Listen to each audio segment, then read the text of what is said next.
अंकों की संख्या को गुना करने का ट्रिक एक ही स्टेप में, ठीक है ना, और इसको वैदिक मैथ भी कहते हैं, ठीक है ना।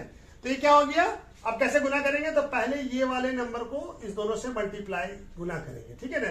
तो 2 चौके कितना होता, 8, 8 लिख दिया। उसके बाद ये वाला इसके साथ और ये वाला इसके साथ मल्टीप्लाई करेंगे और ये प्लस करेंगे।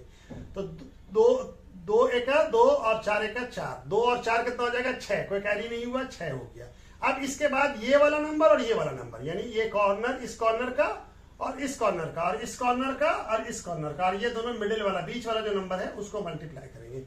तो 2 दूनी 4 और 3 चौके 12 है। तो 4 और 12 कितना हो जाएगा, 16, और 1 एक है 1, तो 1 हो जाएगा 16 और 1 17, हाथ में रह गया कितना, 1, ठीक है। अब उसके बाद ये वाला, ये अब वो खत्म हो गया, अब ये वाला, ये और ये, तो 2 एकम 2 और 3 एकम 3, तो 2 और 3 कितना हो जाएगा, 5, और 1 है यहाँ पे तो 6 हो जाएगा, हाथ में 1 था, और ये 3 दूनी 6, तो ये हो गया हमारा इसका आंसर, ठीक है।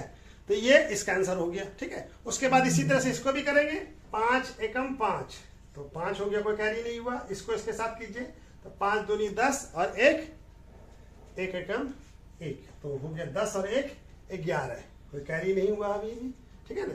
अब ये क्या होगा, इसके साथ करेंगे, तो 5 दूनी 10 और 3 एकम 3, 13, और ये 2 15, और 1 है तो क्या हो जाएगा, 16, ठीक है ना। एक कैरी था पहले से, एक कैरी था तो वो क्या हो गया, 16, फिर एक कैरी हो गया। अब इसके बाद इसको करेंगे, 2 एकम 2 और 3 दूनी 6, तो 2 और 6 8 और 1 9, उसके बाद 3 दूनी 6, तो ये हो जाएगा हमारा दूसरे वाले का आंसर। इसी तरह से ये कर लिया। एक क्वेश्चन आप लोग भी कर सकते हैं, और कमेंट बॉक्स में हमको इसका आंसर लिख के बताइए, कमेंट करके, ठीक है।